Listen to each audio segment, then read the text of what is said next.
सुशील जी, कश्मीर से जो तस्वीरें आई, कश्मीर से जो तस्वीरें आई, उन्हें देखकर आपको हैरानी हुई? हैरानी हुई? हैरानी हुई? मुझे हैरानी नहीं हुई। मुझे हैरानी इसलिए नहीं हुई क्योंकि जब 35 साल पहले एक पूरे के पूरे समुदाय को जलावतन किया गया, अपने घरों से उखाड़ कर फेंका गया, तब एक व्यक्ति नहीं बाहर निकला छाती पीटने के लिए इस तरह। जब इनके पड़ोसी, इनके घर लूटे गए, मंदिर तोड़े गए, तो पूरे कश्मीर में सन्नाटा था। आज भी है, आज भी इस बात पर कोई मातम नहीं है, कोई छाती नहीं पीटता, कोई प्रदर्शन नहीं करता, कोई नारे नहीं लगाता कि ये क्या हुआ हमारे समाज को, हमारे पड़ोस को, हमारे बीच रहने वाले लोगों को। लेकिन दूर किसी मुल्क में जिसे ये नक्शे पर ढूंढ नहीं सकते, जिसके नाम के स्पेलिंग ठीक से नहीं लिख सकते, उसके लिए ये इतनी छाती पीटते हैं। और वो भी तब जब वो एक जिहादी था, वो एक आतंकी था जो सर से पांव तक मजलूमों के खून में डूबा हुआ था। ऐसे व्यक्ति के लिए जब आप छाती पीटते हैं तो आपकी ज़हनियत का पता चलता है और समझ में आता है कि क्यों आपने अपने पड़ोसियों के लिए एक आंसू नहीं बहाया। आंसू बहाना तो छोड़िए, जब उनके कातिल बेल पर बाहर आते थे तो दूल्हे की तरह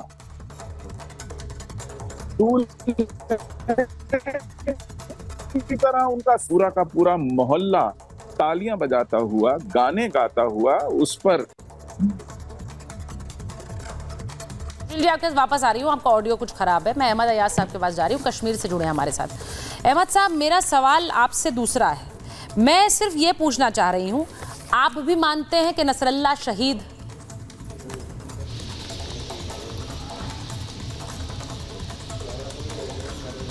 देखिए, आपको मालूम होना चाहिए कि हमारे में शहीद जिसको कहलाया जाता है उसका दर्जा क्या होता है। लेकिन लार्जली आपको देखना ये पड़ेगा कि वो एक आलमी दीन था, और जो भी कोई इसराइल के ख़िलाफ़ फ़लस्तीन के हक़ में बात करेगा, और उसके साथ साथ अगर ईरान एक इस्लामी जमहूरिया है, फ़लस्तीन के हवाले से या ईरान के अपने मुल्क के हवाले से कोई भी बात आती है, तो पूरे इस्लामी वर्ल्ड में और ख़ास तौर हिंदुस्तान में जम्मू कश्मीर के मुसलमान का पर उसका असर ज़रूर होगा और रिएक्शन होगा। और मुझे लगता है कि वही वजह है कि जो हसन नसरुल्लाह की बात है, वो इसीलिए आप देखोगे हिंदुस्तान में भी कई रियासतों में और ख़ास तौर जम्मू कश्मीर में आप देखोगे कि उनके हक़ में नाराबाजी हो रही है या प्रोटेस्ट हो रहा है। वो इसीलिए है कि ईरान का कश्मीर पर या मुस्लिम वर्ल्ड पर एज अ होल, और ख़ास तौर कश्मीर, जम्मू कश्मीर के मुसलमानों पर उसका इफ़ेक्ट हो जाएगा। और अगर ऐसी कुछ भी डेवलपमेंट होती है फ़लस्तीन के हवाले से या ईरान के हवाले से, बड़ा सिंपल था आपके लिए भी, नसरल्ला शहीद ज़रूर असर हो जाएगा। सवाल ये था, हो जाएगा, आगे भी हो जाएगा। क्या नसरल्ला शहीद है? नहीं, उसका डेफिनेशन तो मैं नहीं कह सकता। नहीं, मैं उसका डेफिनेशन बहुत बड़ी होती है, उसका डेफिनेशन मैं नहीं दे सकता, क्योंकि शहीद किसी को कहलाना ये कोई छोटी बात नहीं होती है।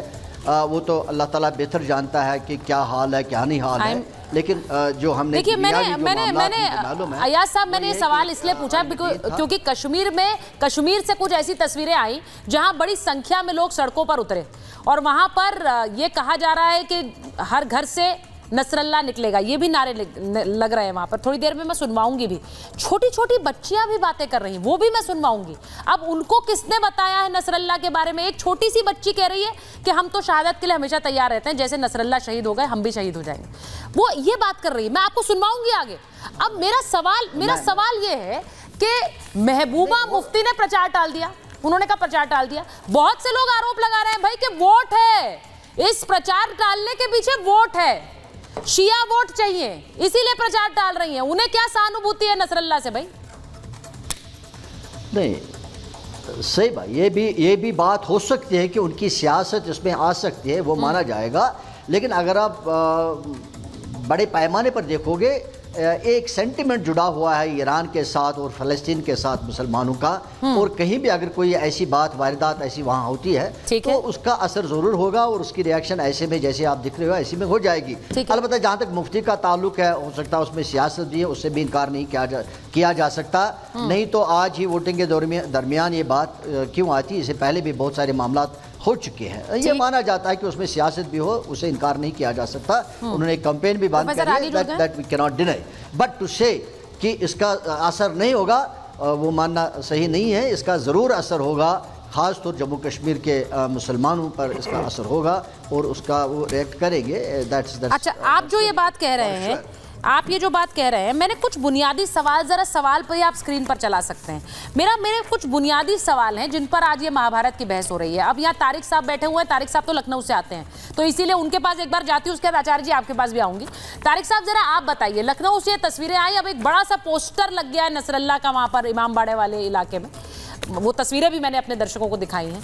सवाल ये है कि बहुत से लोग ये कहते हैं कि भाई नसरल्ला ने अच्छा किया, वो गाजा के लिए लड़ाई लड़ रहा था, इसीलिए उसे शहीद माना जाता है। लेकिन एक बात बताइए, फिर तो नेतन्याहू भी अपने देश के लिए लड़ाई लड़ रहे हैं।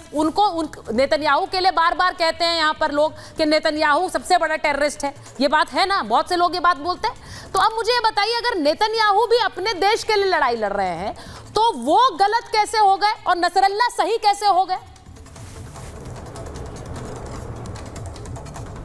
पहली बात है मैडम, उनका कोई देश ही नहीं है जिसके लिए वो लड़ रहे हैं। पहली बात तो ये अपने आप को करेक्ट करिएगा, और जो बात चल रही है यूनाइटेड नेशंस में उसको भी गौर करिएगा, मैं अपनी बात नहीं कर रहा हूँ। दूसरा रही शहीद के दर्जे की बात, तो इस्लाम में जो शहीद का दर्जा होता है वो 4-5 चीज़ों पे होता है कि आप प्लेग से, बीमारी से, मतलब पेट की बीमारी से, या डूबने से मर गए, या चाइल्ड बर्थ में लेडी मर गई, या बिल्डिंग कोलैप्स हो गई तब मर गई, या अपनी प्रॉपर्टी बचाते हुए मर गए, या अपनी फैमिली और अपने रिलीजन को बचाते हुए मर गए, तो उनको शहीद कहा जाता है। अब ये नसरुल्लाह साहब कैसे मरे मुझे तो जानकारी नहीं है कि ये कैसे मरे हैं, ये क्या डिफेंड कर रहे थे ये भी मुझे जानकारी नहीं। लोग कहते हैं कि ये वो फिलिस्तीन को डिफेंड कर रहे थे, हो सकता है करते हो। अब कश्मीर में नहीं, तो मतलब लारी साहब, ये मैं सही सुन रही हूँ कि आप नसरल्ला के सपोर्ट में नहीं बोल रहे हैं? मैं ये आप कह रहे हैं कि आपको नहीं पता था और लखनऊ की तस्वीरों के बारे में आपको पता है? हाँ, जरा लारी साहब को ऑडियो दीजिए ना, मुझे आवाज नहीं आ रही उनकी। मैं अपने, हाँ बोलिए सर, बोलिए। मैं अपने देश के हर मुसलमान के लिए खड़ा हूँ, मैं विदेशी मुसलमानों के लिए नहीं खड़ा हूँ। मैं अपने देश के मुसलमान के लिए, अपने देश के हर नागरिक के लिए, हर इस देश के जो व्यक्ति जानवर तक के लिए अपनी जान कुर्बान करने को तैयार हूँ, लेकिन विदेशी के लिए मैं कुत्ता भी मारने को तैयार नहीं। मैं बिल्कुल, मैं इसी बात को लेकर मैं डिबेट कर रही हूँ आज लारी साहब। फिलिस्तीन और इजराइल का झगड़ा है। हाँ, फिलिस्तीन और इजराइल का झगड़ा है, वो फिलिस्तीन जाने, इजराइल जाने। ये कहने में कोई मैं गुरेज नहीं करूंगा कि इजराइल गलत कर रहा है, फिलिस्तीन की जमीन लिए हुए, ये बिल्कुल फैक्ट बात है, ये सब जानते हैं। अच्छा, आप पूछिए ना, रुकिए एक सेकंड, मुझसे कोई मतलब नहीं है भाई। जो लारी साहब ने कहा, मेरा एक